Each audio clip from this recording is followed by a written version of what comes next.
Great, beautiful day to all of you out there. We are here doing the lessons of A Course in Miracles, and today we are on lesson 30. We are 1 month into the workbook section of this amazing spiritual classic.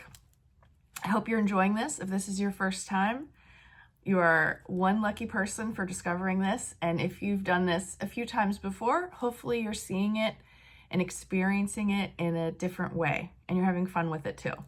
So today's lesson number 30, God is in everything I see because God is in my mind. Here we go. The idea for today is the springboard for vision. From this idea will the world open up before you, and you will look upon it and see in it what you have never seen before. Nor will what you saw before be even faintly visible to you. Great news!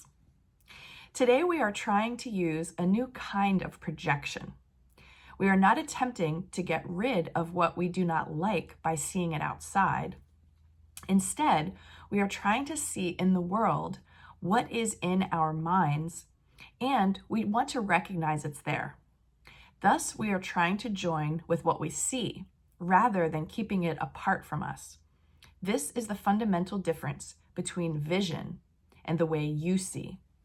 So what Jesus is telling us here, the idea of projection that we've been taught so far, is that we have all these buried, unconscious beliefs and judgments hidden in us, and we project them out onto the world that we see in the people that we know, in the events that are portrayed, that come to our awareness and so forth, so that it seems like we have an opportunity to judge it and call that wrong. We're right, we're better, we're above, but that person, that place, that situation is wrong.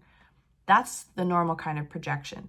But in today's lesson, we're learning something a little bit more loving and a little bit more all-encompassing. And we're actually recognizing and remembering that God is in our mind, not just our ego that's doing this whole projection game, but God is also in our mind. Okay, today's idea should be applied as often as possible throughout the day. Whenever you have a moment or so, repeat it to yourself slowly, looking about you and trying to realize that the idea applies to everything you do see now or could see now if it were within range of your sight. Real vision is not limited to concepts such as near and far. To help you begin to get used to this idea, try to think of things beyond your present range as well as those you can actually see as you apply today's idea. So just to reiterate that, for those of you who are following any world events that might be happening elsewhere, you can't actually see it. This applies to everything, not just in your immediate vicinity or what comes to mind first thing. Real vision is not only unlimited by space and distance, but it does not depend on the body's eyes at all. The mind is its only source. To aid in helping you to become more accustomed to this idea as well, devote several practice periods to applying today's idea with your eyes closed, using whatever subjects come to mind and looking within rather than without. Today's idea applies equally to both.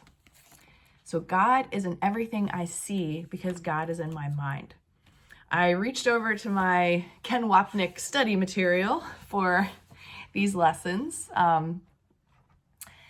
and I wanted to read a quote that I found in his explanation of the deeper meaning in this lesson, and then I'll let you go for the day.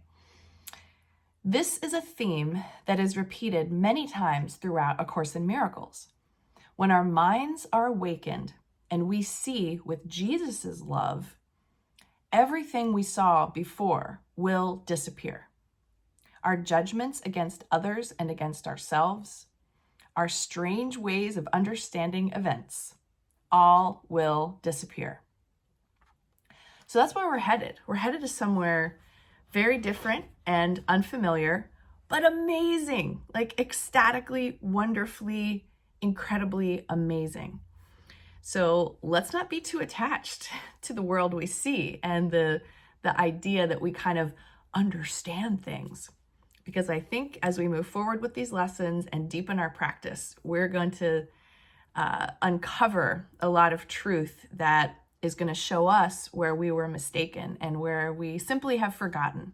We just forgot. No big deal. All right, so a reminder, tonight at 7 p.m., we're going to have a Zoom. I'll put the link in this description for the video here, and I hope to see you.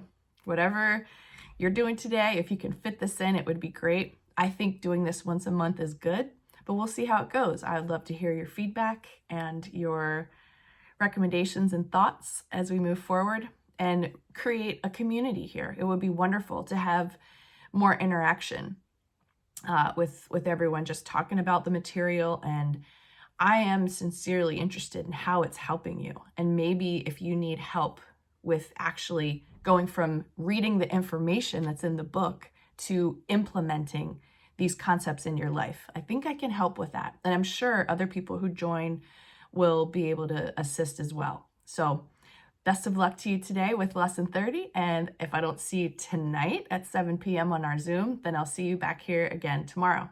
Take care. Bye-bye.